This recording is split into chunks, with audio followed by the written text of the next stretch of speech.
See, now recording. Okay. Hello, boys and girls. Today I have my first ever proper guest, Mr. Kavan Wee. How do I know Mr. Kavan Wee?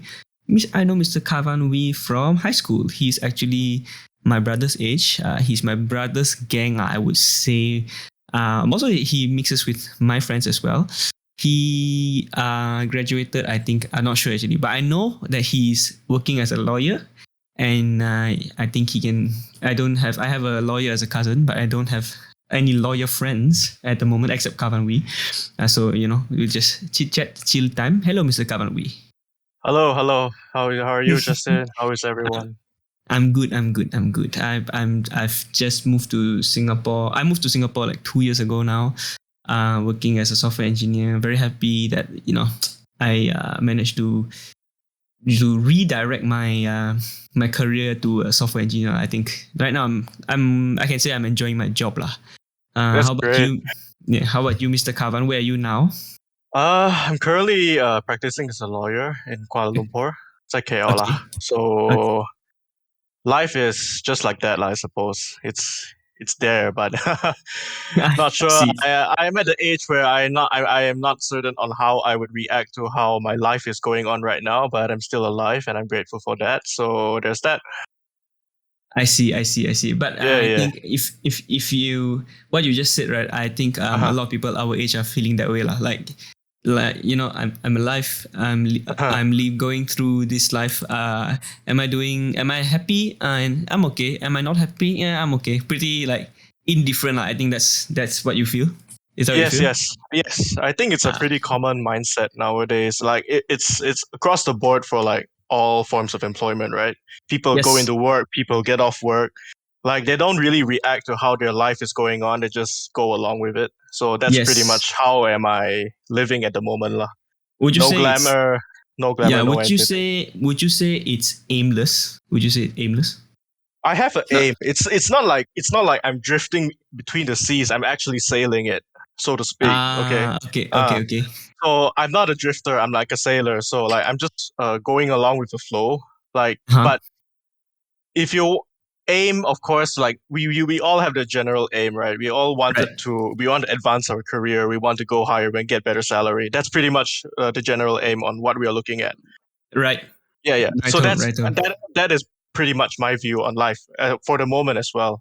But if you Right. Right. think Right. big aims, like huge aims, you're looking like a huge step in a career, like for say for something like opening a business or opening a firm. Like I haven't thought of like went into deeply into something like that. Right. I'm just pretty Right. much going to flow as of now. Yeah. Yeah. So Yeah. Yeah. that's pretty much about it. Yeah. Yeah. I think like at least I feel like your state of mind right now is similar to mine. I mean, I'm not aimless. But I'm not dreaming really big as well. Actually, starting this podcast in 2021. I feel like I've grown a lot lah. 2020 was a fucked up year for me, man. I don't mind cursing if you want to curse. I feel like All right. All right. it makes it more Sure. casual. Sure. Yeah, Sure. 2020 was a like really fucked up year for me. So I lost my job. My girlfriend lost her job. I was like jobless for 3 months. My girlfriend was jobless for 8 months. So then 2020 was a net negative year for me lah. Completely bad year. And then 2021 was a 180 turnaround. Uh-huh. It was a good year. I properly became a web developer. Just got a new job in November. I ended 2021 very happy with what I did throughout the year. Especially in terms of being a web developer. So I want to bring this energy into 2022, and which is why I told myself, okay, one thing I know that I enjoyed a lot growing up, and maybe I have a reputation for this. Maybe as well in high school. I talk a lot, Yes. I'm always Yes. very talkative and stuff. So I thought, Yes. okay, this is something that I've had since I was young, and if I'm not going to be a TV host, if I'm not going to be an actor, if I'm not going to be a model, anything like that, what else can I use this ability to speak for? I feel like, okay, I don't want to pat myself on the back, but I feel like I have an ability to talk. And so I thought, okay, Uh-huh.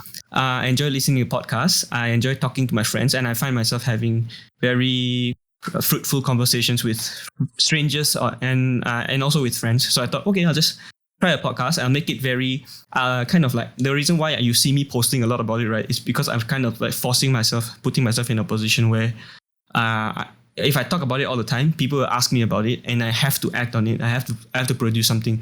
Otherwise, I'll be like people will say like, "Oh, what the fuck? This guy just talk only, never do anything about it." So that's why I was very happy when you messaged me and you seemed very interested to wanna join the podcast. Even though at this stage you are basically the real first guest and I have no I see. reputation at all. Yeah, so I'm like really grateful to you for messaging me and saying, hey, how do I join your podcast?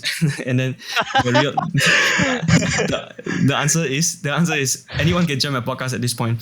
Yeah. So thanks so much, I man. I just want see. to say like thanks for like volunteering. No worries, no worries. At this point, I don't know if does Joe Rogan pay his guests or anything to be on the podcast, but No, I don't expect to be paid. Let's make that clear. I'm just here for entertainment purposes, and for now. yeah. Okay. Okay. Enough. Enough But of you yeah. were talking a lot about would you say that is something like you were trying to get out of your comfort zone kind of thing, like by doing it a podcast, or Yes. More I definitely. see. I've always been very interested in broadcasting myself. I'm not sure if you know that I had a YouTube channel, Just Don't Know. So Uh-huh, and since I was young, in high school I had a blog, and then when I went to uh-huh, university, I had a YouTube channel, and uh-huh, I've always like to post stupid stuff. It's like I'm like a wannabe Hong Ren like uh-huh. that. I wanna be a Hong Ren, but I don't know how to do it. And it's like I when I listen back to myself speaking or I watch videos of myself, I cringe. I'm not sure if this is like I think it's quite normal actually. A lot of people like It's very common for me. It's very common. I have that right, same experience. right. Just a little about me. I did bar school in Ireland. So Mm-hmm, that's mm-hmm, where I did my lawyer courses and the things like that lah. mm-hmm. Simply said, is it's a course that I had to take in order to qualify as a lawyer. Mm-hmm, mm-hmm. Okay, so what I had to do, they will ask you to take recordings of yourself. They will, they'll do moots and stuff like that. Yeah. They'll do moots, and I would and we will go on stage and we will talk crap. And what they will ask you to record your speech or something like that. Then what Mm. happens was they'll ask you to listen to it. If apparently it helps you to reflect on how you have carried out the conversation between you and your audience, and how you can improve on it. And believe me when I Ah, say it, and believe me when I say it, I find it pretty cringe as well. Like right, I'm right, not right. I'm not used to listening to myself talking. Like when I'm talking now, in my mind I can hear myself talking, but it's different. It's entirely different when I listen to a recording of myself and I listen to myself talk in in a in, Ah, in a separate media program. You see, right, I right, thought right, that right, right. it just doesn't sit well with me, and I can't get Right, used to right. it. I can't get Right. used to it. Would you say that you are like in this state, right? In this podcast kind of state, would you say you are are you speaking as you would speak in a courtroom, or are you speaking in a more casual way like you would speak to a friend? No, no, no. Is this the real I Kavan? would speak this way with anyone I that see. I know of. I see. Who is reasonably acquainted with the language of English, like. I see. Yeah. Uh, People who are perhaps if people are less acquainted with the language, I won't speak that fast lah. Or at I least see. I think I'm speaking. I'm a fast speaker. I think I'm a fast speaker. I don't know if you think I'm fast or not, but at I least I do. I think you're pretty fast, but I think I'm pretty fast as well. And one thing I got from my first podcast was I mumble my words a lot. Humble. I see. Yeah, I understand what I'm saying. My girlfriend understands what I'm saying because she's been hearing me speak for the longest time. But then I realized that I don't. There is like five words can become one syllable. Not like a lot of syllables just stuck together like that. If people don't hear me speak I often, see. maybe they find that I mumble. If it sounds like I'm mumbling, I see. but you know what really impressed me just from like talking to you for like 10 minutes now, Yes. your command of English is like really good. Did you was this something you had all along, or this is something that you learned while you were like becoming a lawyer? No, no, Like no. This is something. My household speaks English pretty I much. see, My I see, household I speaks see. English. My I see. father speaks English. My mother not so much. We speak in Hokkien. What's in Hokkien? Lang lao ko tap tap Okay. Hokkien. I don't know if you allow like what do you call it? Hey. Chinese What accents here, dialects? like dialects, dialects. Dialects. That's the word, dialects. A- But please, anything you like, bro. Anything. That thing, anything, everything goes here. Everything goes here because there's no shit everything to this goes podcast here. at the moment. Yeah, so I there's no see, shit to this podcast at the moment. So I anything see. you like, I feel like I want to allow cursing. I don't mind cursing because I feel like cursing is so integrated into the way we speak nowadays. It's just so normal for us to curse. For me, like, I don't know for other people, but for me, Uh, it's like normal for me to mix in some curse words in the way I speak. But I see, I'm not hostile when I say it. It's not. You can use the I word see, I stupid. The see. word stupid sounds very non-hostile, but then you can say it in such Uh-huh. an angry way. You fucking stupid. If you don't add the word fucking lah, but you're so stupid. But then that is even Yeah, more hostile than someone saying, hey, what the fuck. It's yeah. So I correct, think the correct. intention behind the word is can bring more meaning lah. So I I allow see. cursing, I allow speaking Mandarin, I allow dialects, and basically I allow anything that my guest is comfortable with lah. Except for if you tell me that you like kids that you like, then I'm gonna like, hey, what the Oh, fuck, yeah, like that kind of thing. I'm gonna like, bro, what the fuck. Yeah, so of course, of course. yeah, it's I'm not gonna go pretty. there. I won't go there. I won't go there. Of course, of course. Yeah, So yeah. that's clear right now. So coming back to what I was talking about, I was saying that my mom was not. I don't talk to my mom English that much, but Mm, my sister, I believe we speak mainly in English. that's cool. Sometimes in Hokkien, but mainly in English. And the way we carry out our conversation is pretty much how I'm carrying out the conversation with you now. Right. And that's basically how well I practice my what do you call it, English skills lah, speaking skills, I so see. to Then speak. Yeah, would you say that when you were younger, you watched a lot of English cartoons as well?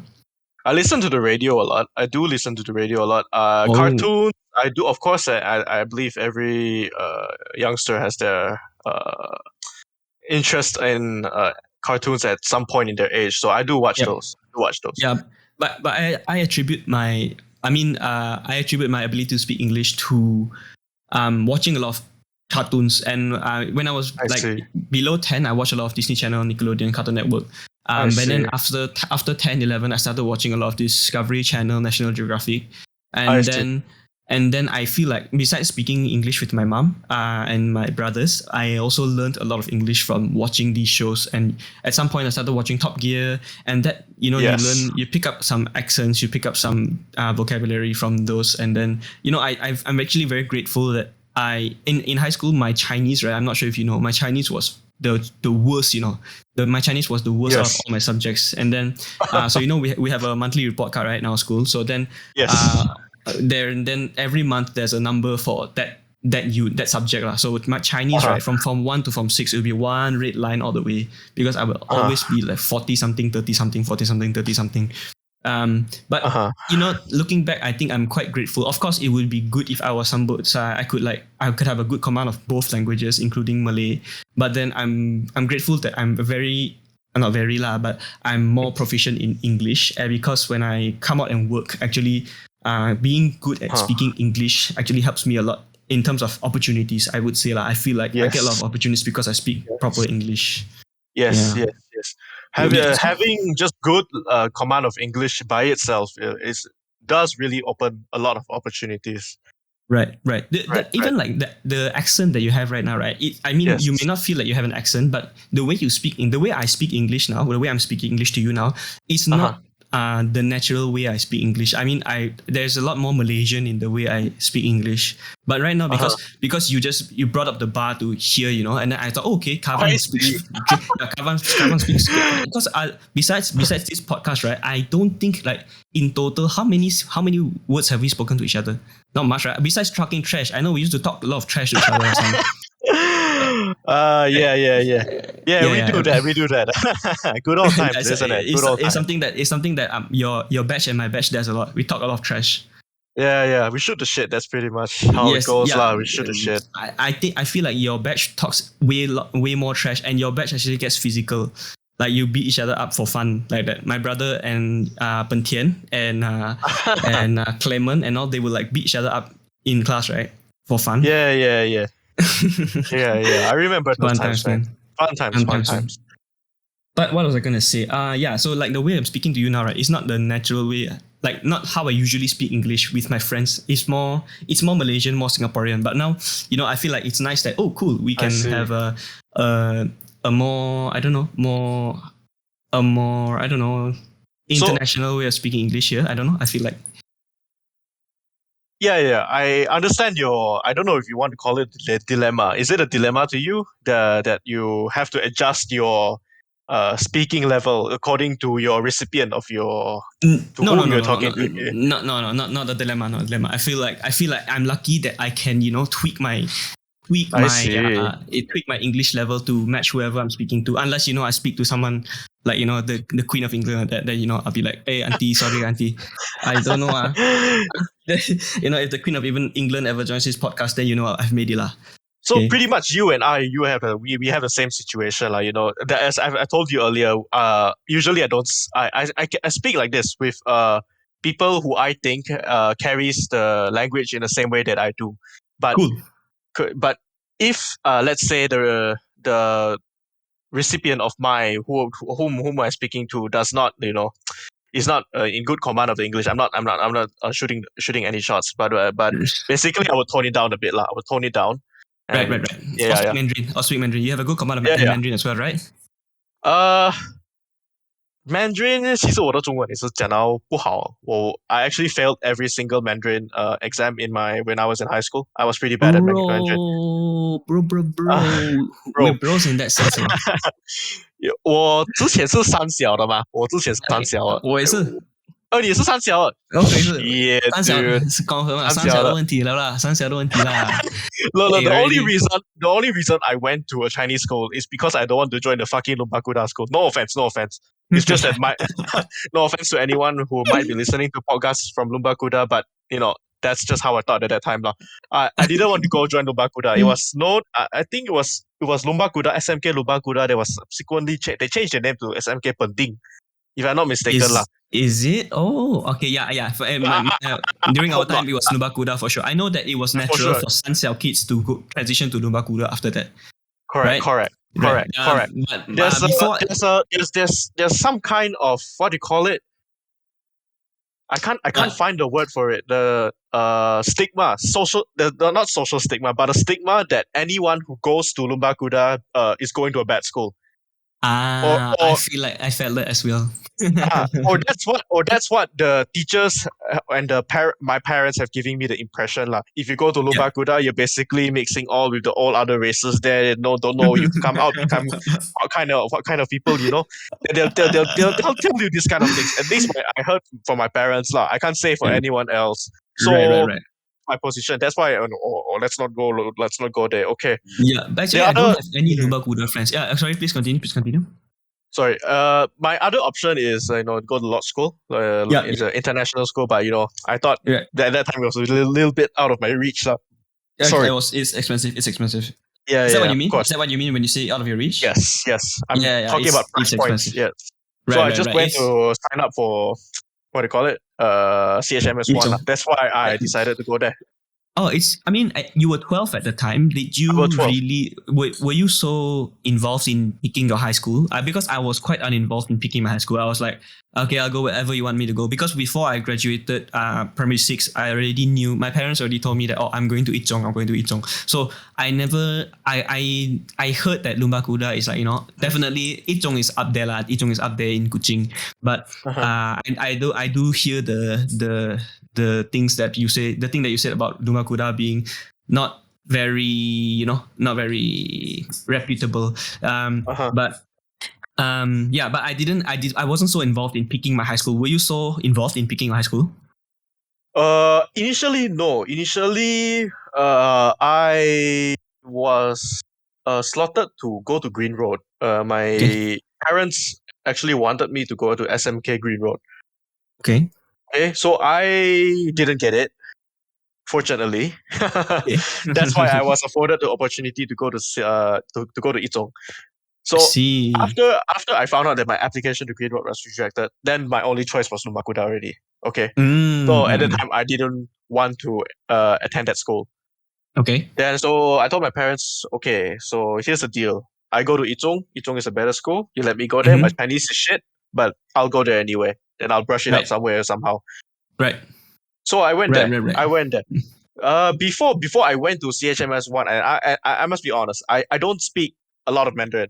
My Mandarin Oh. sucks ass. Like during my 6 years of primary school, I actually have not spoken a lot of Mandarin. Oh. Like Okay.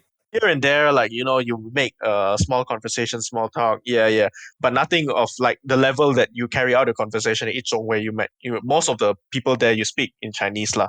Like Right. Right. when in my primary school, I speak most of the time I speak in English with my Oh. other classmates. Yeah, Oh, cool. That's actually not like very different from what I had when I was in Sanxiao or Ichong. I mean, I only spoke English at home and with one friend of mine called Joshua. But is otherwise, it? I was speaking Mandarin 99% of the time with everyone. So that's how I was Is kind of, it? I mean, at home, I spoke Mandarin with my grandmother and my dad. So, you know, there I had to brush up on my Mandarin because I had to converse with them. But it's not like I I forced see. myself to. It just happened. And I also see. going to Ichong, speaking with your friends, I can speak Mandarin. I can speak Mandarin well. I can converse well. Sometimes I'll get grammar. I'll use the wrong words like xi niao. Like xi niao is ostrich, right? I would say 鸵鸟, and then like my friends would laugh. Like, what the fuck is a 鸵鸟, bro? xi niao is not Wait, xi senior is niao. a hornbill, my friend. Xi niao. You see. Senior is hornbill. Yeah, exactly. Perfect Yeah. example. Perfect example right here.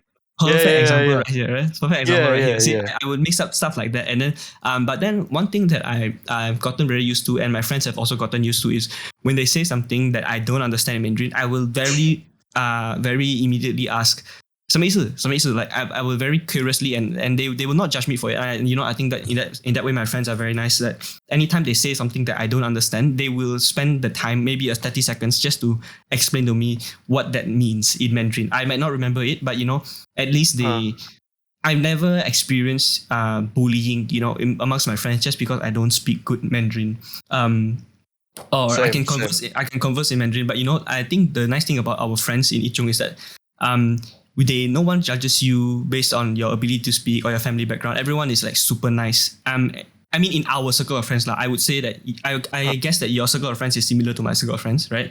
Yes, yes. Yeah, yeah. So I think in that sense, we are actually pretty lucky to have these good people as our friends, and like they don't judge you for the way you speak, what family background you have, Of, yeah, stuff like that. I think in that sense, we can be quite grateful lah.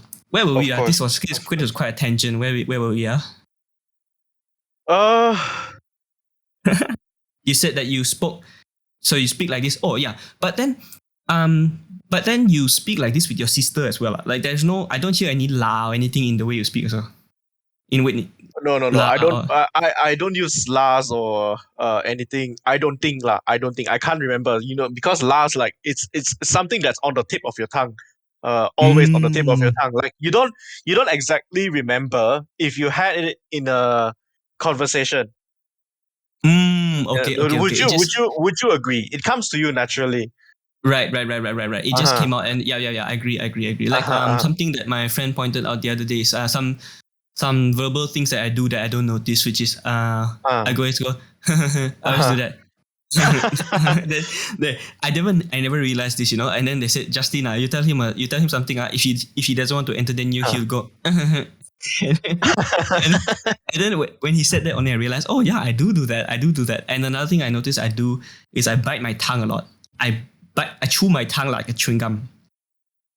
It's fucking oh. weird.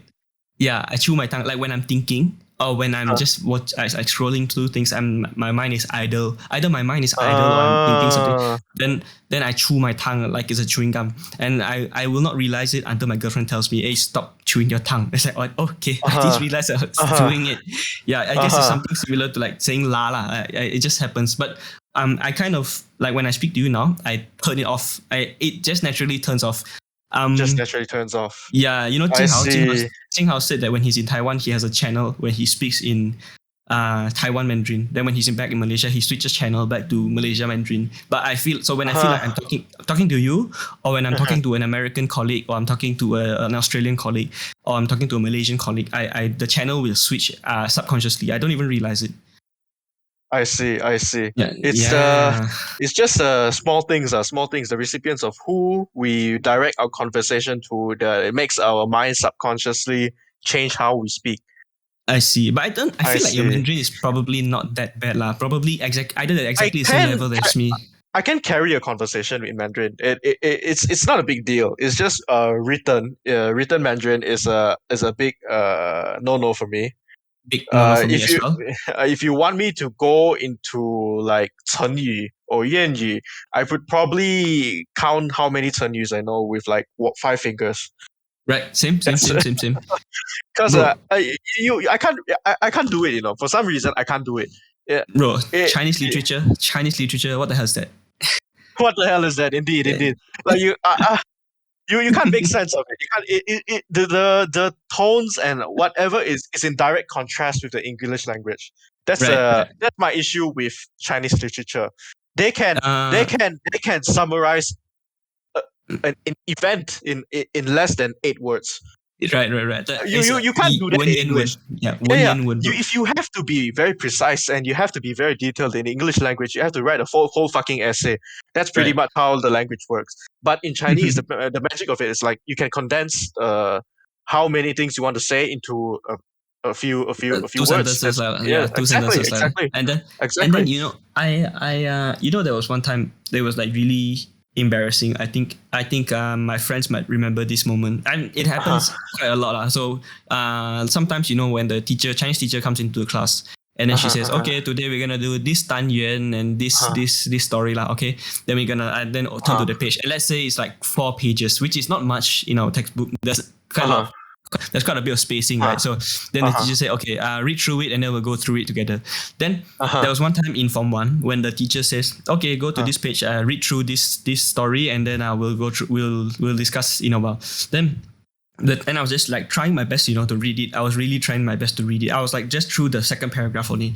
And then I heard the teacher say, I'm looking down at the book and the teacher says, okay, 谁还没有读完举手? And then I raised my hand without looking up, I'm still looking at the book.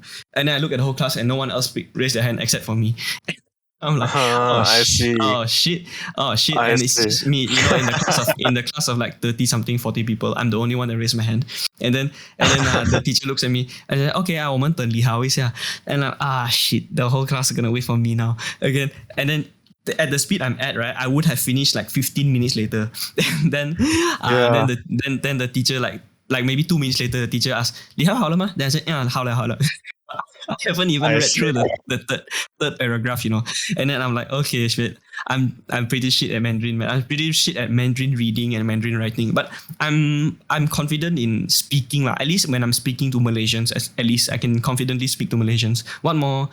My girlfriend converses in Chinese mostly, so speaking to I her see. in Mandarin over the past 8 years has I probably see. improved my Mandarin, if I do say so myself. Yeah, I but see. yeah, I was thinking like, oh, do we want to just like switch channel to what do you speak with your girlfriend? I speak Chinese. I speak Mandarin. I And she see. gets Do you want to? she gets annoyed with me as well sometimes because I can't understand sometimes the what she's speaking lah. Yeah, I because see. I yeah, see. her grasp of the language is much more, of course, much more better than mine. My Chinese is pretty shit, and sometimes I have to Yeah. ask her what does it mean. What does she mean? And sometimes I don't understand. So that's the issue. I mean, but we the re- relationship crosses the barrier of language lah. Right. Or Right. at Right. least Right. Right. I'd like to believe how my relationship is going on right now.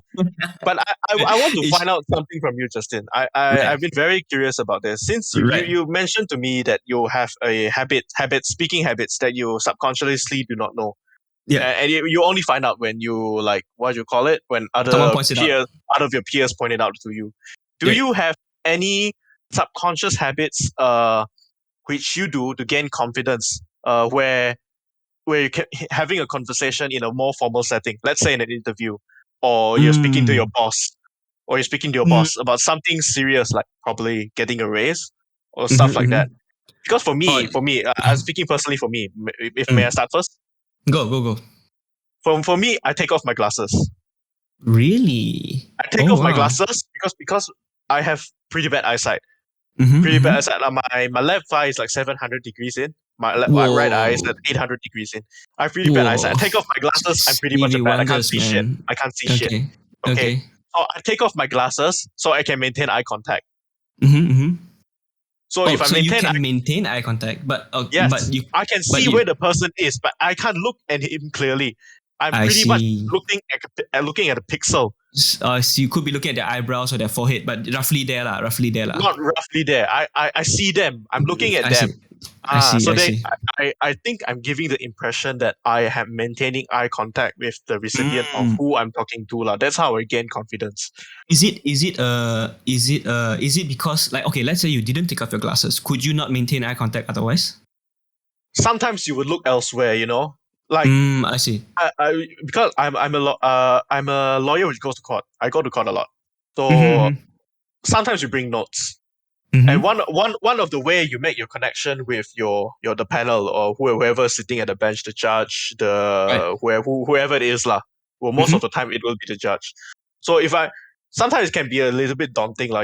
The judge is sitting right up there in his holy chair, then I'm down Right. here and I'm looking right up at him. It can be a little bit nervous. You can be a little bit anxious, and you will start to reach out to do look to elsewhere. You will look to your notes. Mm-hmm, mm-hmm. You will look anywhere but the judge's eyes, you see. But Which is not if ideal lah. which is not ideal, you want to make a connection with who the judge. And if you're not making eye contact with the judge, you lose the connection because he thinks that you're not paying attention to him. He or she, Or that your story is somehow not as solid as you like to think. Like maybe you are trying to, perhaps, perhaps perhaps, okay. Okay. perhaps. But most of the time, it will give out the impression that you didn't prepare enough because you failed to make eye Yeah, contact. You did not prepare for your case. That's why you are fumbling through your notes, trying to get a better grasp of your whatever you're doing there, lah. I So see. But when actually I you are actually quite prepared and you can, but it's just the nervousness of looking them in the eye, is it? that is right. That is right. That I is right. see. I see. I So I see. take off my glasses. I look at them in the eye, or where I think their eyes are. So Okay. that way, I maintain eye contact. I maintain I eye see. contact. I can talk to them directly without looking per se at their eyes. I see, I see. But have you ever gotten Ah, feedback from someone like when you were studying to be a lawyer? Like, have you ever gotten feedback from someone like, oh, you are like very attentive, or your eye contact is really good when like I I feel like only you. developed this habit after I entered practice. I I only developed this habit see, after I became a lawyer I because see, I actually do not know how, when or how exactly I developed this habit, but it just happened like spontaneously. I I do not see, I know. see. Uh, I- but and then you just noticed it yourself. No one I pointed it out. realized, Also. I realized it myself. Why am I taking my glasses off so much? I actually realized this when I was in an interview. Why am I Oh. taking off my glasses so much? So Uh, I went home and thought about it to myself. Why? Why am I doing that? Oh, because I'm too afraid to look at their eyes, the interviewer's eyes. So I took off my glasses, like out of spontaneous. okay. Okay. Okay. So that's pretty much lah how I found out the method for me to maintain confidence. I don't know if you needed something like that, or you I carry see. your conversations with that much of confidence. I would say, right, I'm not trying to brag, right, but I Huh. would say that I'm actually quite comfortable speaking to anyone, as long as like the person, as long as I'm neutral or I like the person, right, I can have a Uh-huh. very flowful conversation. Is that if that's even a word? But I can have a very flowful conversation with someone, and I that's why I wanted to start the podcast, because I feel like, okay, I have this talent, that this skill of speaking. Like, I like to speak to people. I like to ask questions, and I listen very very closely to what people say when I'm having conversations. So, which is something I think I developed after. I think after 15, I think when I was 15 years old, basically something happened when I was 15 years old in Ichong, where I was dumped by a girl I liked, and then basically I felt like she was very embarrassed to be my friend. I felt like she was very embarrassed to be my friend, and then and then instead of like, maybe it was very mature of me at the time, I would, if I do say so myself, to think that, okay, she might be very embarrassed of me, but she's probably right. I'm probably a bit of a loser, in looks wise, and also confidence wise. So then which is why, like, after I went to Form 4, you probably know that around school I had the reputation of being like the school clown, maybe. um, Yeah. I go around doing stupid things, to playing with my friends, being very flirtatious at times, and then very naughty, and also I developed the confidence that that people would look past any flaws I had just to because I can I can be funny. I think being funny is what I strive to be like when I was in high school. Like being funny, that's what I strive to be. And um I see. and I, even though in high school I had very bad results and stuff like that, I feel like I enjoyed my time in high school. I feel like it didn't go to waste. I played all I wanted to. I had all the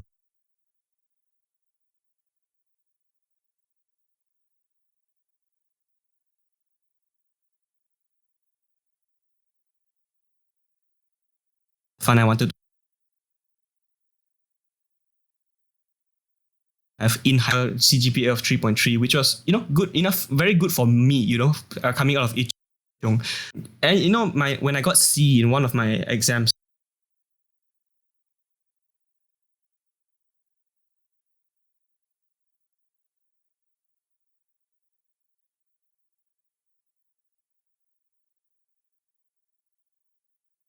in one, it's still a C, and I know that it's good for me, but then the when your teacher sees it gets like, let's say a top student got an A, the teacher will say, 哎呀可惜你可以拿到 A 加的 but when I get a C, the teacher is like damn happy, wow Justin, you got a C.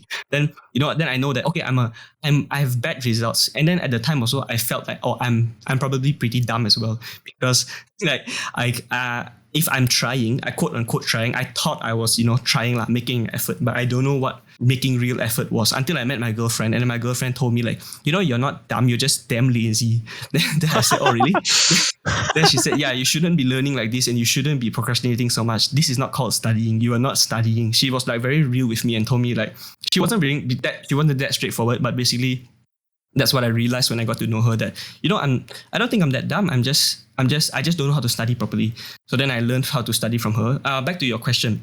So the confidence thing I developed after the heartbreak that happened when I was 15 or 16, and then I kind of like built myself up to be this funny guy. But at the same time, I also built up the confidence to speak more, and also I got rid of my stage fright. So over, I think from 4, 5, 6, I became I joined a few singing competitions. I was the 团长 for 保姆, the 大保姆 for those, the 师生大乐营, the camps that we have for kids. Then Yes. I was like the leader, and then in university I always like to take the lead in a lot of projects and stuff like that. So in that way, right, I kind of pushed myself to be confident. Maybe you can say fake it till you make it. And in that sense, I kind of faked it till I made it. So then now I don't think I will notice when I have conversations next time. I don't think I have any of these subconscious things to help me carry a conversation better. I feel like I kind of just do it. Because I of see. like when I'm speaking to you, this accent, this English that I have now is the half Malaysian, half half British, half American kind of accent that we speak. It's not very Asian, it's not very British, it's not very American, but it's kind of neutral. I feel it's kind of neutral. Any English speaker can understand what we're trying to say. We have a bit of some words we say in a British way, some words we say in an English American way, some words we say in a Malaysian way. But when I'm speaking to, like when I went to in 2018, in 2019 I went to US for 1 month to work. Sponsored by my manager. And then when I was there, I developed this completely different American accent that I didn't know I had. I kind of knew I had it. I never used it, but then there I had to use it. I had to fake this American accent. I had to speak to people like this, and then people would think, hey, who's this guy? How does he speak like that? Where are you from? You're from Malaysia? How come you speak like that? And then people would think, oh, you from Malaysia? Where did you learn this accent? And I said, oh, just watching a lot of TV. I mean, I don't think it's great. Some words I can't bite the words like an American would, but then I can have a convincing, if we had a video call, if we had a voice call, and then I started the conversation like that, you may think that I'm non-Asian, or I didn't mix it. How do you think that was? How do you think that snippet of American accent was? It was quite American, and I must say that it's pretty much on point. It's pretty much on point. Hey, anyone would say it's American. I would think. I would think. Hey, not bad, huh? Not bad, huh? Not bad, We that's what the same thing happened to me when I went to Ireland. Really? Suddenly I spoke like an Irish. Oh, cool. Uh, I, for the four, yeah, it's like hey, what's the crack? What's the crack? You know, they uh, and so I went to Dublin. I went to Stubley to Dublin in Dublin for 4 years, okay. and the way they carry their conversation is like, their accent is like if I have to Imitate. describe it in some way, Okay. maybe poorly, it will be sound like half Scottish, half American. Okay. Okay, Half Scottish American. Okay. I it can't. isn't The it, is, only it isn't like the full blown Scottish accent. Like uh, I uh, can't replicate it. I know it's uh, somewhere in the back of my mind, but I can't replicate it for the life of uh, me. yeah, I can't really form the sentence in my mind, so I don't want to sound like a I don't want to make it sound like, and if I try to emulate or try to replicate a Scottish accent now, I think it would sound Indian. I don't want to try. Yeah, my if memory serves me correctly, they end their sentences with a higher pitch. If something like Mm. uh, this is quite bullshit, don't you think? Something like that. Ah, I see. I don't know. I don't know. It's coming on top of my head. But Right. basically, it's like half Scottish, half American kind of thing. Mm-hmm. So you get it off lah. You pull it off. You pull it off. People will think you're local born. That's what I was getting the vibe of anyway. They think Ah, they thought I wasn't Chinese. They thought I was like you were probably like born there I was born there. Yeah. I was. or you grew up there. I I see. grew up there. Yeah. I So see. I see. you, I believe we had the same experience. We had the same Right. experience. Uh-huh. Subconsciously, weirdly, we kind of Subconscious. developed it. I think most of the people who knows one language but went Mhm. overseas who speaks that language as well. Eventually, they developed an accent there. That I Yes. think. I Yeah, think like yeah, I like think people. my friends who went to Taiwan, I think they do the same as well. You uh, Yes. they don't speak like a Malaysian there, unless they're speaking to a Malaysian counterpart. Then it's Right, different. Then they right. feel more natural. Then speak in the last and all that will come out. But if Yeah, they're speaking the to a channel Taiwanese, switch. if they're Taiwanese, then they will switch. They will switch their accents for some reason. Right. It is quite fascinating. I think that like Yeah, I how people go speak one language. It's like one language. There's nothing any different than theirs and ours. But we yeah. switch the manner in we speak it. Right. It's like Mhm. something I saw a study once that said like, oh, when you leave high school and then you mix with people outside, I mean in the outside world lah, you either go to university or you go and work. But then when you come back to your hometown and you meet those people that you met when you were younger, your mind Mhm. actually like reverts back to the state of mind that you were in when you were a kid, when you were in your teens, and then you speak the way you used to, your body language changes, you turn Uh-huh. back into the guy that you were, or guy or girl that you were at that time. So it's like, oh, like you could be a 50-year-old guy, meet your high school friend, and you feel like a teenager again. Kind of. Yeah. Yeah, I Yeah. feel like I'm okay with like switching channels to different accents, but only the popular accents like American and maybe British. I cannot do an Australian accent because I didn't watch enough Crocodile Hunter, and I cannot do an Irish accent because I don't watch enough Conor McGregor. Irish accent, right? Is he Irish? He's Irish, right? He's Irish. He's Yeah, Irish. right. Yeah, but I think I envy those people that they can like switch channels like on the spot. Like switch channels not only in the accent but actors, right? Some actors I feel like I'm not an actor. I don't know how to envy the other things, but just the way they act, I can as a viewer I can see. One of the people that I really liked watching in Split. The movie Split. Yes. Yes, that guy. What's his name again? Let me just Google real quick. What's his name? Split. Give him a shout out. Give him a shout out on our big podcast.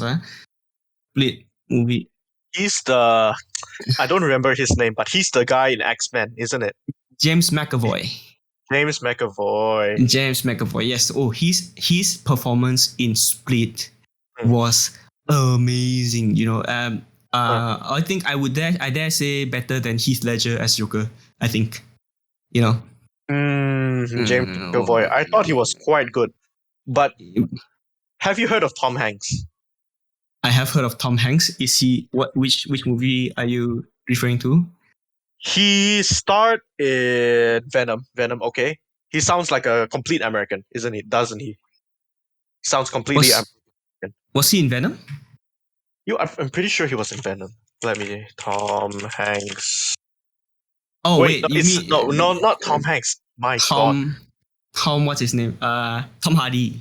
Tom Hardy. Tom Hardy. That is Oh, the name. He was in Venom. oh, So wait, he's British.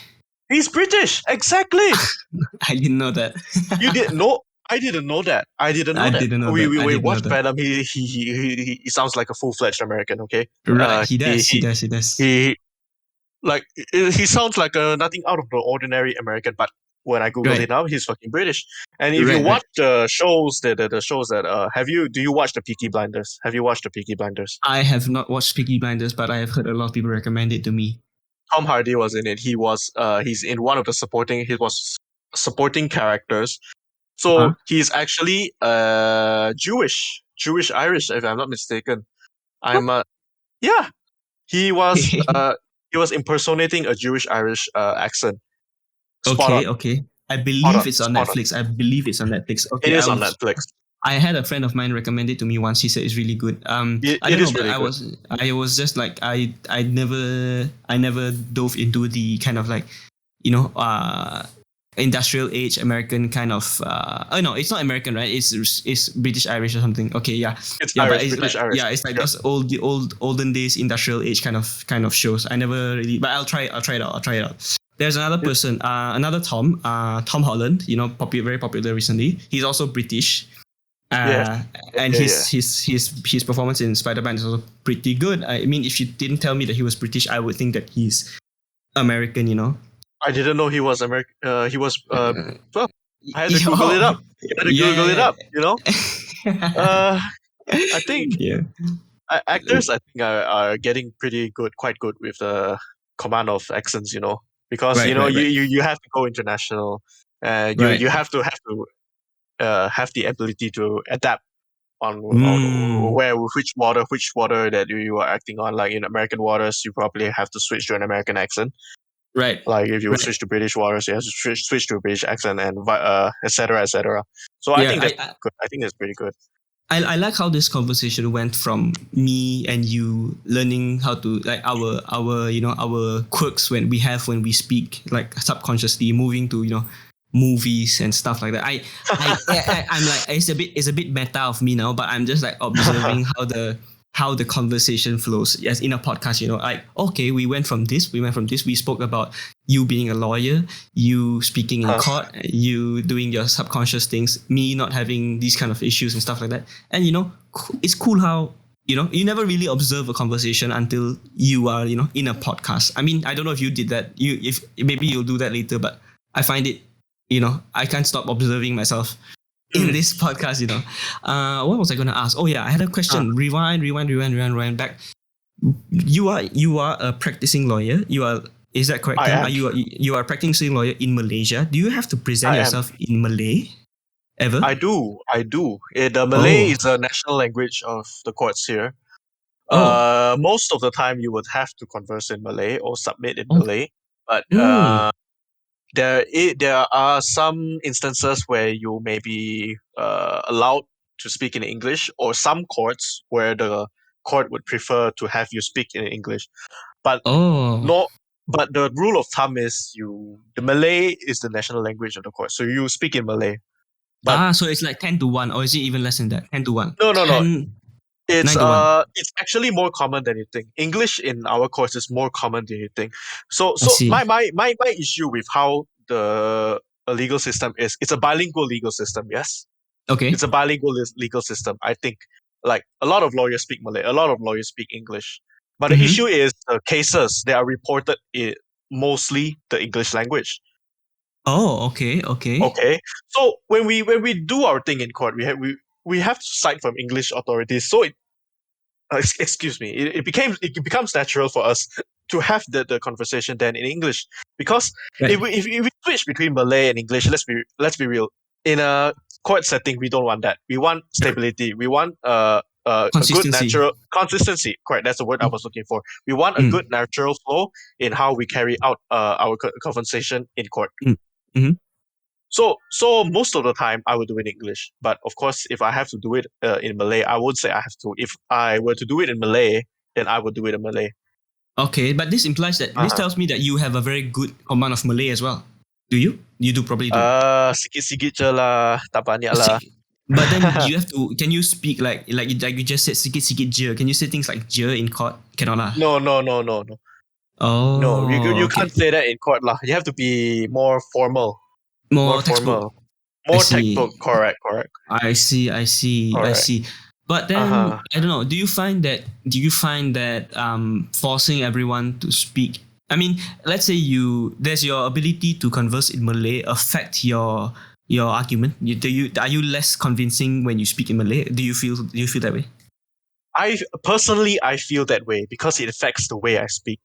Because Mm, mm, mm, mm. I won't be able to if I must be honest, I won't be able to react in appropriately or in the appropriate time frame. I mean, I might take some time to think on Mm, how to mm, mm. respond to a question or a Right, right, statement being put right, right, forward right. to me, because And I'm not because all this while we studied in English. Okay, we went to school. We studied 3 years of English law school. We went to the bar was English. Everything was English.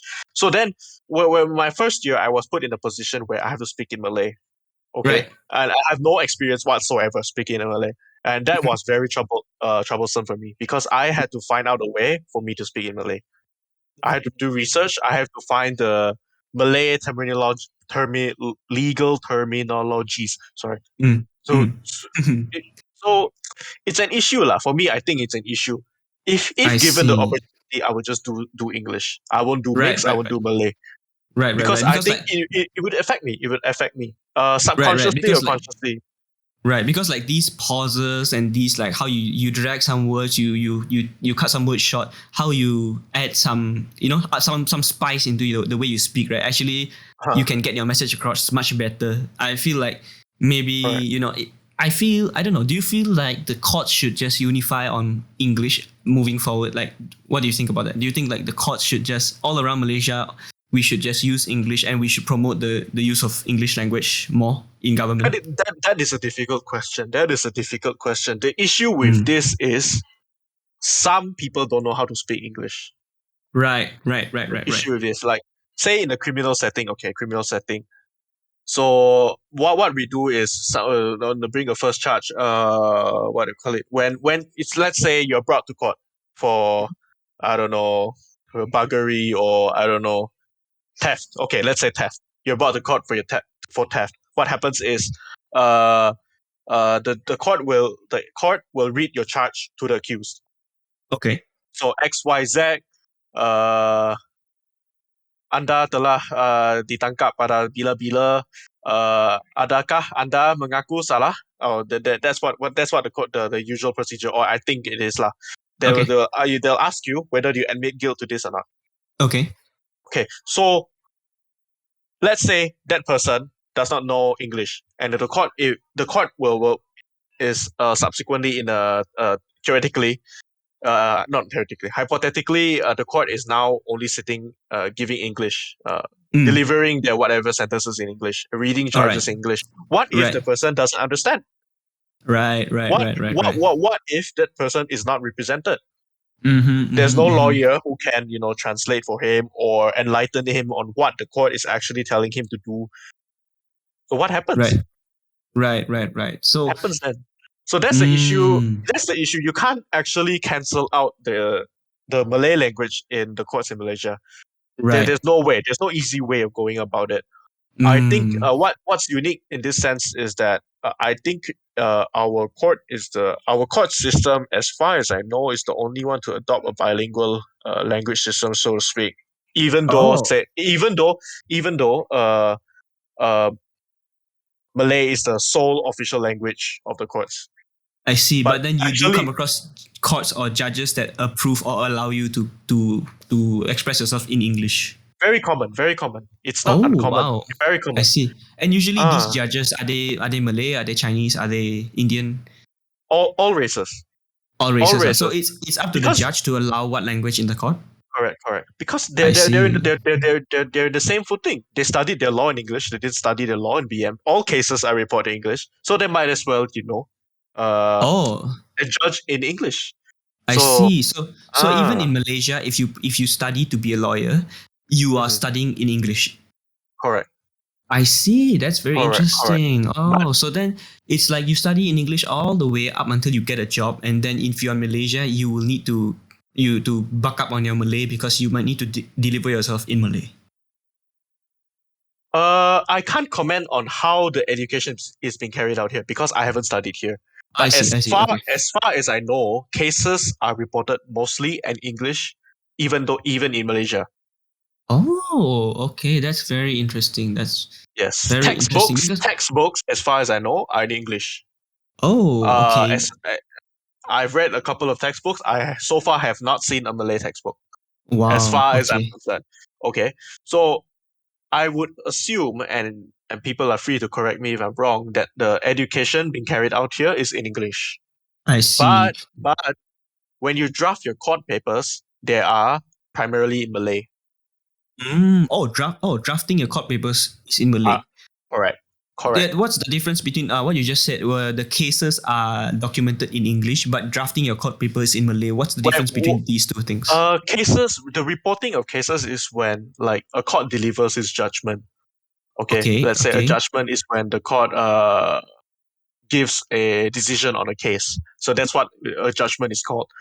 The judgment will then be reported in a law journal. okay, It's like okay, it's like it's like it's like uh okay, it's like a news being reported on newspaper, but in a legal sense, okay. I see. and it will be reported in English. Okay, and then the one you said just now, the one after that, the one that's documented in Malay is which one?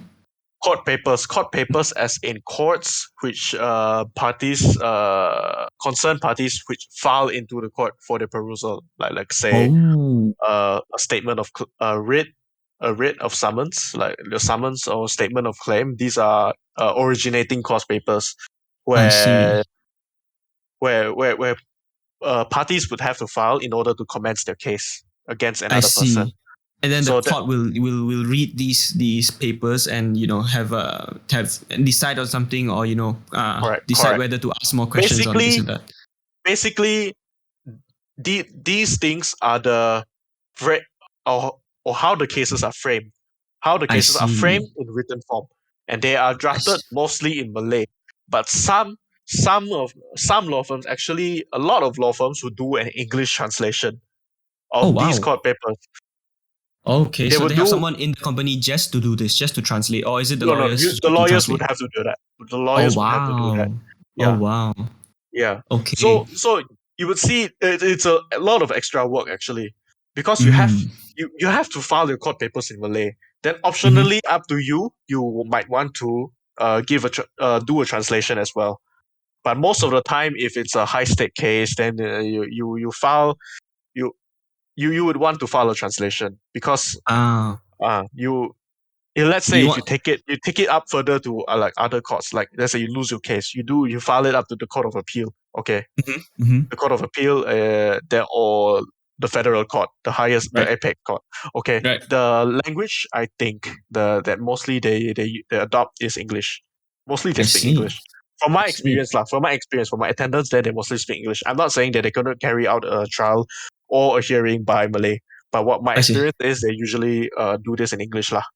I see, I see, I see. But Uh, then it's also like if a high stakes case, it's yes. best to have both languages because you're not sure on the court side, the reader, are they more proficient in English or Malay? So giving them both at least gives them that option. And some things may be left. Is there a possibility that some things are left out or not as detailed in one language or another? Is that possible? Uh, No, or so far is detail the top priority? And detail would have to be the top priority. You cannot afford I to make see. mistakes. It's your client's interest is on the line, you see. Right, So right, right, I right, think right, I right. think I think a lot not a lot of people would make mistakes, but at the end of the day, we're human. Okay, we're human. Mm-hmm. Right, Mistakes are bound to happen, but we will have to find a solution lah. right, right. At the But end, try make solution. an effort to make it as minimal as possible, lah. That's right. Right. That's right. That's right. You know what? This thing that you mentioned about having two languages and stuff. It actually I can relate very. I can relate to it a lot because when I was working at Intel, that was my the first company I worked at. It's an international Uh-huh. company, right? So then Uh-huh. it's an American company. So naturally we have American colleagues and colleagues around the world, lah. So Mhm. then what I noticed is in Malaysia, say for Okay. sure that I go up to somebody on the street, right? I can speak to them in English, okay, or I can speak to them in Malay. There is no unified language. Okay, the language is supposed to be Malay or English, right? We are supposed to be proficient in that language, and that you can go to the streets, you can speak to anyone in English, you can speak to anyone in Malay, and we should be able to have a conversation in this language, right? But the thing Yes. is, when you it's not enforced enough in no one in Malaysia. Okay, so the Indians, I would say the Indians have mostly a good command of English in Malaysia, right? And then the Malays have a very good command of Malay, not Mhm. necessarily in English. And then the Chinese have a very good command in Mandarin, or Mandarin generally is Mandarin. But then there is no language between these people, or in the workplace especially, that everyone is like very proficient at, like English. So that's something I noticed in US and Singapore. So let's say we have a meeting. Let's say we have a Monday morning meeting to like summarize what we're gonna do for the week. And Intel Malaysia, Intel Penang, that same meeting could go on for an hour or an hour and a half, simply because not everyone has the same command of English, or not everyone has a good command of English, and so there would I be a lot see. of there will be a lot of explain yourself better. There will be a lot of that the conversation wouldn't flow as fluidly as when I was in America. Because when I was in America, we would have the same meeting, we would discuss the same things, but because everyone spoke English and everyone spoke good English, to from a Malaysian perspective, they speak good English. Maybe from an American perspective, they speak average English. Someone that speaks good English there might be quoting Shakespeare, but to us, they speak very good English. And so the same meeting discussing the same things can be over in 20 minutes. So I realized that, oh shit, just because they have a very good command on English, their conversations are just so much more efficient, so much more efficient, and the time is not wasted on misquoting, or trying to explain something in a language that you are not 100% confident in. You may be 80%, but then that 20% of confidence more that an American has, or a native speaker of a language has, right?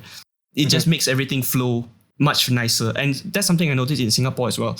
Singaporeans generally have better English. You can go up to in the streets, and anyone below the age of 50 probably speaks very good English. You might come across a lot of people above that age that only speak in Hokkien or only speak in Mandarin. Like my landlord and landlady, they don't speak any English.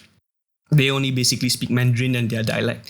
So, Mhm. but then anyone below the age of 50, you can go up to them and have a proper conversation in English with them. And so this translates into the workplace as well. You can have very productive conversations and fruitful conversations with people in the workplace. And that's really nice.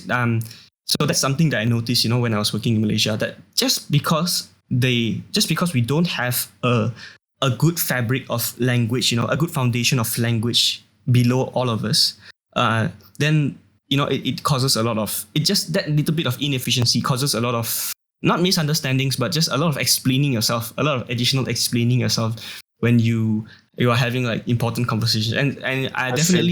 definitely more miscommunication happens when you are trying to converse in that way. I'm not saying that it has to be English, but I'm saying that Mhm. when a team, when a company, when a team has, like, they have a unified language. I'm sure people in Taiwan or China or anywhere else where they speak their mother tongue, they definitely don't have this problem as well, because they can speak.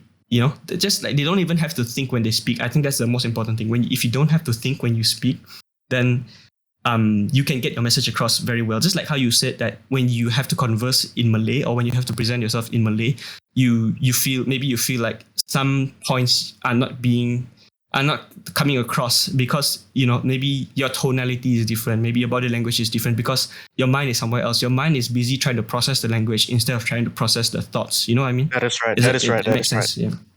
Right. Right. That Right. is Right. right. Right. So, Very so cool. if that is the case, oh, let's say in Malaysia, our the national language of Malaysia is Malay. Should Right. people that be more encouraged to invest their time in studying or getting better in Malay? Like for I'm sure that in our circle there are we have a lot of peers who are not that well invested in the language of Malay lah, or nor are they Right. interested in investing themselves in studying the language of Malay. I agree. I agree. And would you think that to reach a unification of communication, Right. would you encourage your peers or let's say your future children to invest their time in studying the language of Malay? Would you do that? Honestly, if I had to pick a language lah, I would not pick Huh. Malay lah, because Mm-hmm.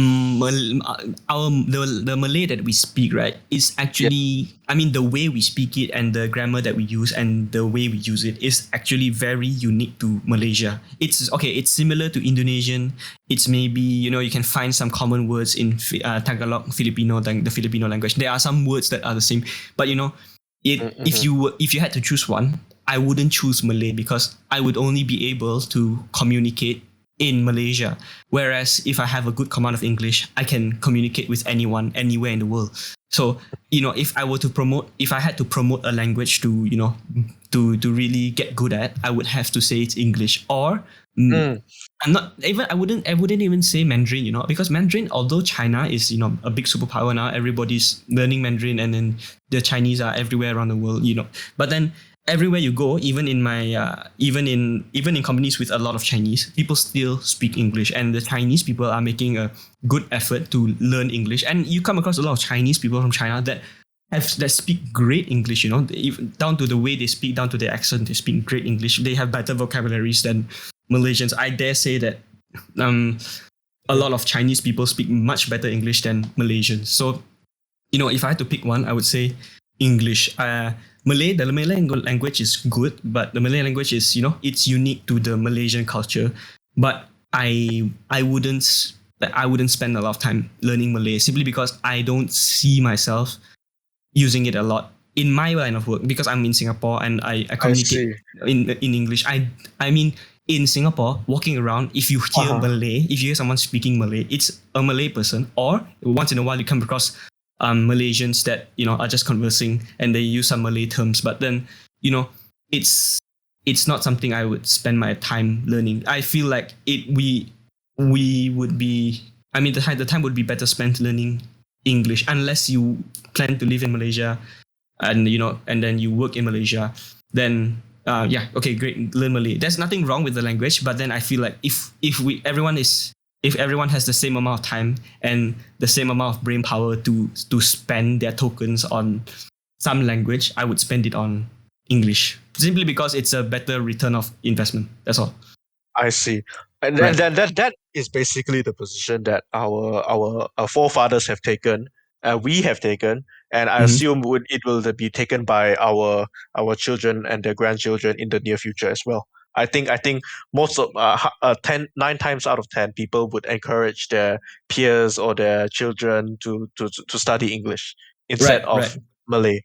Right. Then what I can opine is that for Malaysia to reach true globalization, it would be Mm-hmm. more apt to have English as its national language. Would you not think that? I would definitely think that, bro. I would definitely think that. Um, you know, um, I think a foreigner coming to the country would love to know that the foreigner can be from any Western country or Eastern country, but just having a good command of English will definitely Mhm. help us in getting foreign investment, getting other companies to come into Malaysia. I think I think there's a lot of emphasis on or keeping the culture alive, making sure that the culture doesn't die. I think that's great, but at some point the culture is dying. Anyway, you know But what I mean?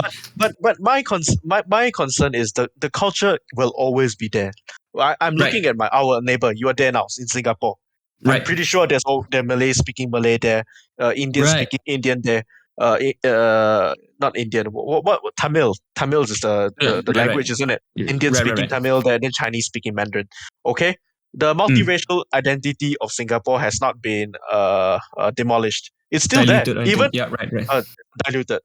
Mm, Uh, so it is still a multiracial country. It is still a right, right, right. multiracial country, and basically that is what our country is. Would Mm. what would the damage be? Let's say to our heritage, national heritage on culture, if let's say we are to change our national language to English. Personally, I do not think there's much. Personally, I don't think. I don't think that's much as well. Yeah, you're right. Because I don't want like I mean I don't have many listeners, but I don't want someday some Malay person to listen to this podcast and say, hey, you are going against the Malay language. No, You no, are no. like no, I have to be no, clear here.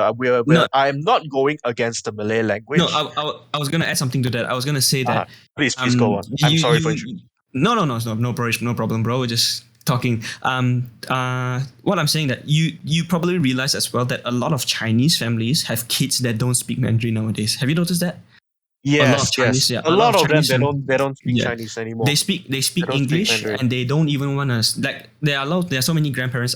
You've probably heard of grandparents that cannot speak to their grandchildren because their grandchildren only speak English and the grandparents only speak Chinese, Mandarin or Yes, some dialect, and yes, then they cannot yes, speak to yes, their yes, grandkids, yes, and then they learn their English from YouTube, and so yes. a lot of kids have a pseudo American accent or pseudo British accent just from watching YouTube. So then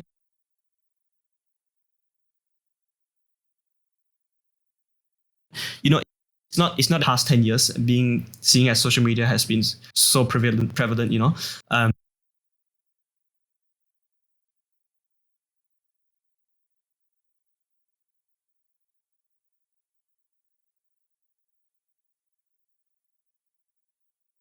That dialects, sadly, I don't speak Hakka. I'm supposed to be Hakka.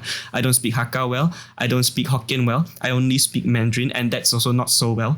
Mhm, But I would like my kid to speak Mandarin. But if I try to enforce Mandarin on him, at least make him speak it or make him learn, take some tuition classes, but he still doesn't catch it, then fine. I don't mind my kid not being able to speak Mandarin. I don't see it as a big waste or anything. A bit of a waste. Maybe it's a bit of a waste, but mhm, like you mhm. said, the language will live on, the culture will live on. So in Singapore, you still see people going to temple, going to mosque, going to church. It's not like, oh, everyone's westernized now, everyone's an atheist, everyone, I don't know, eats hot dogs and eggs and toast for breakfast. Everyone is still very Asian, and you still bring that culture with you.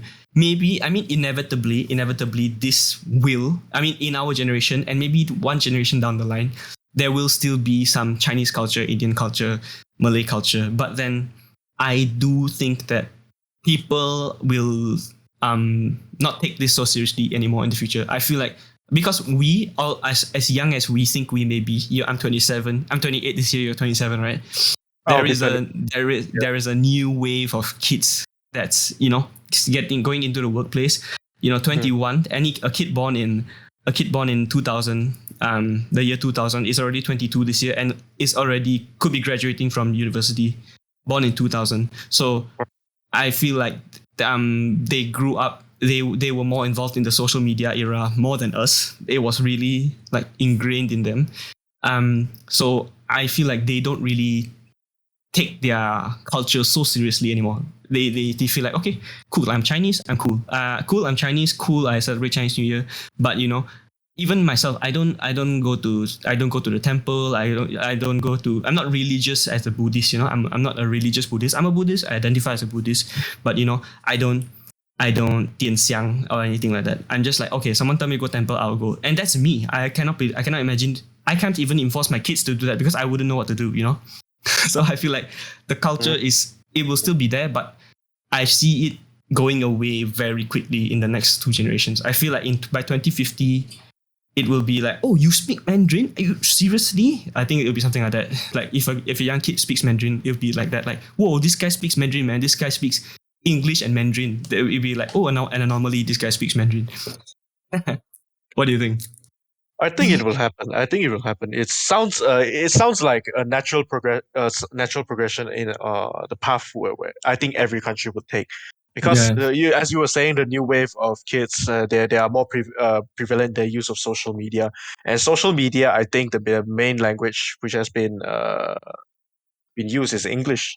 Right. Right. Right. Right. So Right. so so so they have to they look at everything in English. They read everything in English, and they listen to everything in English. So it, Right. it becomes natural to them, you know. Right. It becomes natural to them. That's what I Mm. think. Like, becomes natural to them to continue utilizing the language of English, and to be less focused on other aspects of their own mother tongue, perhaps. Right. Right, right, right. That's what I Maybe, think. maybe it's a bit of a waste, but then I think you will see tuition centers popping up here and there. You will see like cultural events more often. Like, oh, this is how we used to walk around with lanterns and candles and stuff like that. Maybe even things like this, people might start to forget about it, because right now there's still like a generation of 60-year-olds, 70-year-olds, 80-year-olds telling the younger generation to, hey, you're supposed to do this on this date. You're supposed to do this. I'm speaking from the Chinese culture's perspective, lah. I'm sure it's pretty similar in other races and religions as well. But then once these people sadly eventually die out, then I'm not sure if the generation after that will actually know. They might not be celebrating these things, doing these things, because they don't even know.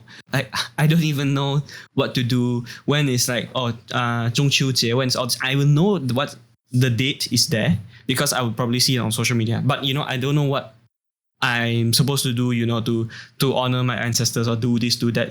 Even like Qingmingjie, I'm not sure. I'm not sure what I should do. I could learn I it up. I see. could do it, but it's not something that I feel I'm obliged. I mean, and it's not something I feel like, oh, I must learn this. I don't have this. I don't have this drive in me to say, oh, I must learn this. I must maintain the culture. It is my duty to make sure that the culture lives on. I don't have this drive in me, so I feel like the generation after me will probably feel very, very, very even more indifferent to this, and they'll be like, okay, sure, I mean, genetically I'm Chinese, but besides that, I'm pretty much a global citizen. I think I I think see. like a global citizen. I think like I I feel like see. so then I think we will. How some people say, oh, white people don't have any culture. You've heard people say this before. Yes. Yeah, Yes, yeah. I've So heard it. I've heard it. I think so. I think two generations down the line, that will spread around the world, where people say, yeah, no one really has a culture. People of Malaysia or Sarawak like to eat kolomi, and that's about it. That's their culture.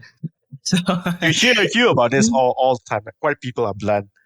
yeah, white White people are people, bland. they're bland. Yeah, Uh, yeah. they they they took inspiration of their culture from other cultures. You Right, hear right. that all the time, but I I don't think when know. you say white people in this case, you are actually referring to Americans, right? Yes, But then, yeah. So when you say white people, but then we know that Europeans are actually quite diverse and quite colorful in their culture, right? They actually do a actually, lot of they things. are. They are. Right, right, right. Yeah. But I think the British are quite now you say that, I think the British are quite they have their own things lah, Mm, culture sense, their own uh culinary tastes, and architecture, and here and there, they quite have a yeah. lot. They have a lot, quite uh some culture there, I think. Mm, But even then, uh, Americans came from British, didn't they? right. They did. They did. Christopher Columbus and the Mayflower. So so Right. so but you don't see them actually practicing any of the British Yeah, cultural. traditionally You, British things, yeah, right? yeah, yeah. So I think the American culture is special. The American culture is special. It's like a potluck. I think that is their culture, Right, actually. right, right, right, right. I think they are actually. I mean, yeah, they have a lot of. I mean, in the past 2 years, they've had a lot of racial issues, BLM and stuff like that. But Yeah. they are actually really, really diverse, even more diverse than Malaysia, right? They have so many Yes. more. I mean, there are so many kinds of people in the US, and relatively they are living amongst each other relatively peacefully. And then Yes. they kind of, I mean, besides the very vocal minority that makes noise about, oh, this and that, this and that. But I think, generally the people in the US Yes. are living peacefully, besides the, tragic school shootings once in a while, or this tragic, murders once in a while. Not once in a Yes. while, actually, quite often. Quite But often. yeah. Quite But, often. they are really, like you said, a potluck, really, especially in places like those big cities like New York and LA, those places Yes. like I was in when I was coming back from my time working in US, you go through the LAX airport, China people, Taiwan people, Punjabi people, all these people from all around the world in one airport, and just eating, doing their thing. I'm doing my thing, you're doing your thing. No one really gives a shit, I think at the end of the day, right? To be to achieve true equality, right, is to realize that no one gives a shit about you. And when you realize that, congratulations, you've achieved true equality because everyone else, no one gives a shit about anyone. That's when you know that you've achieved true equality. No one will bother. No one will give you a second glance because that's how everyone else is treated around here. So to have no one bother you and have no one, to say it more bluntly, to have no one care about you is Yeah. when you've achieved true equality. Just like the average white person now, that there's a lot of attacking white people, saying like, oh, you guys did this, you guys did that. No one gives a shit about them right now in the Western media. Like, oh, white. A lot of people have this white guilt, like they are supposed to feel guilty for what their ancestors did, and no one gives a shit about them. I think eventually when you realize that, oh, I'm not special because I'm Asian, I'm not special because I'm black, I'm not special because I'm Indian.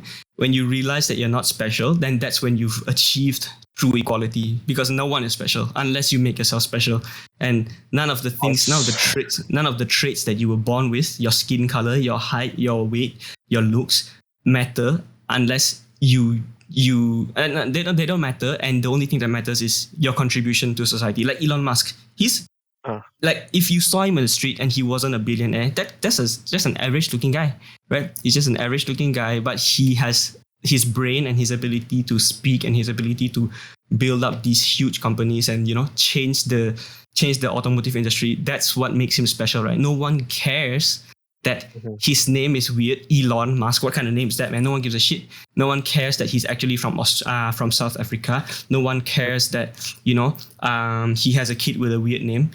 No one Mhm. cares that his girlfriend is Grimes. This, like, I don't know what she does, but she's like a weird artist. But no one cares about any of that because he's Elon Musk of Tesla and SpaceX. That's him. And so Mhm. I think when people realize that the traits that you're born with don't matter, and what matters is what you do with your life, then that's when people will be like, okay, I don't need to give a shit what people think about me, and I don't need to give a shit what people do. I just need to make myself the best me I can be. Wow. And then That is right. That is right. right. I Oh, what agree this with you. this conversation, bro. This conversation, it was all over the place, right? But It was all over the place. I really enjoyed the conversation. What do you think? Have you enjoyed this 1 hour and a half that we've been speaking, bro? I have. I thought it was quite fun. It was. This is also my first podcast, so I Right, thought it was quite fun as well. right. Yeah, yeah. I thought it was quite fun.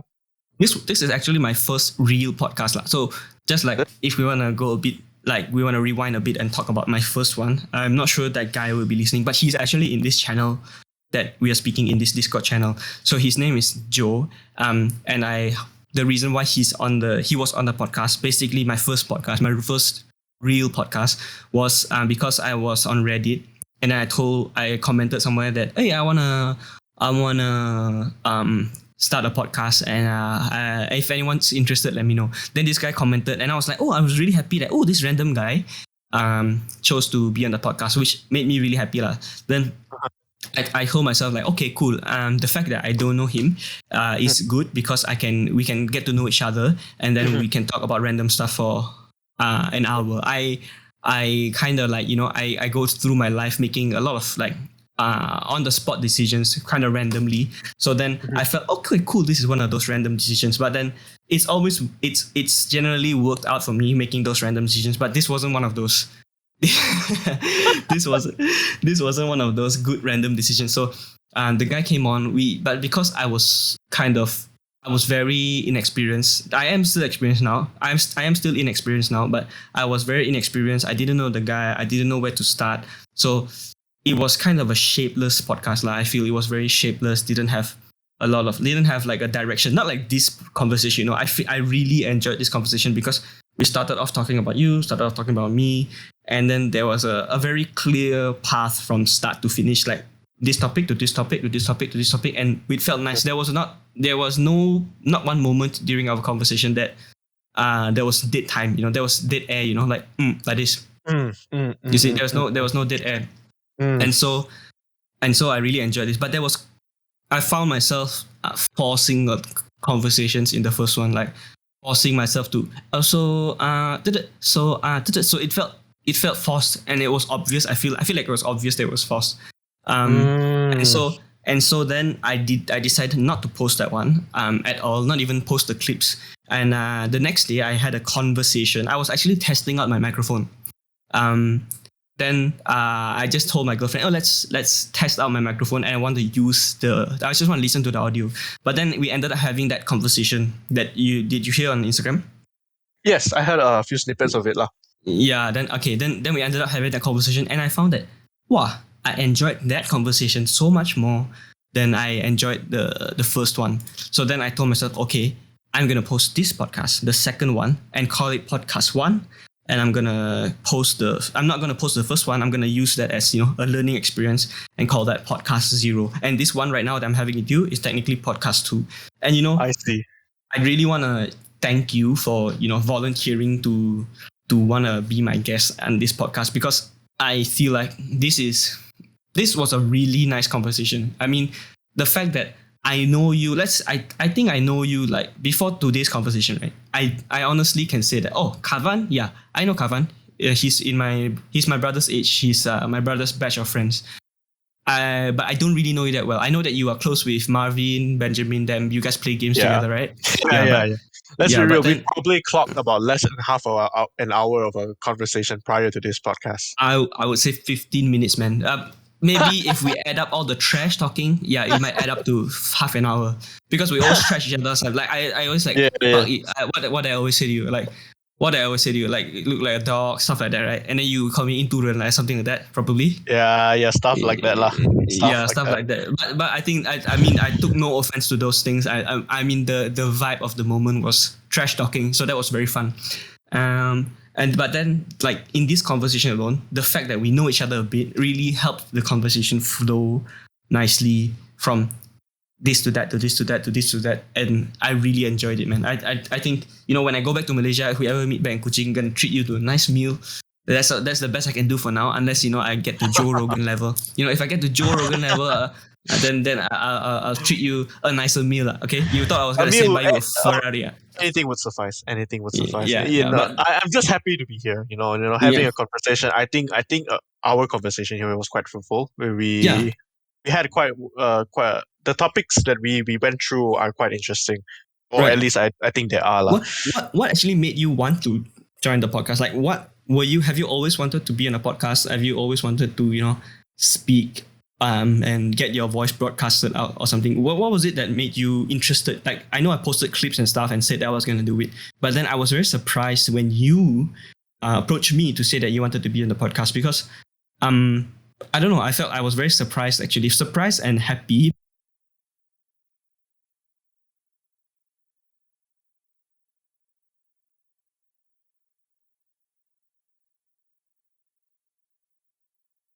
But And I have here and there they do YouTube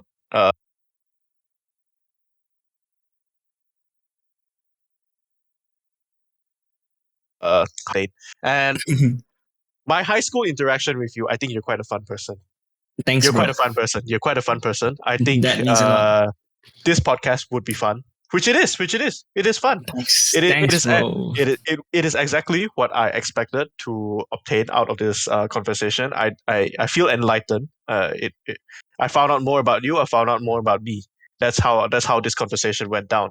That is the nicest thing, bro. I'm smiling ear to ear, bro. I'm so happy to hear you say that. I don't know if people understand this, but these things, right? The things you are saying really mean a lot to me. Like I got like the small, like maybe I got in total like 10 messages from friends on Instagram saying, "Hey, I like it. Hey, your conversation with your girlfriend was nice. Hey, keep up the nice work." These things, right? These small things, these little snippets of encouragement, right, really mean a lot to me. And I really every time I see one of those messages, I really smile ear to ear. And what you're saying right now really makes me smile ear to ear. It's really like I feel really grateful and thankful to you for volunteering to come on this podcast and hearing you say that, saying telling me that I'm a nice person.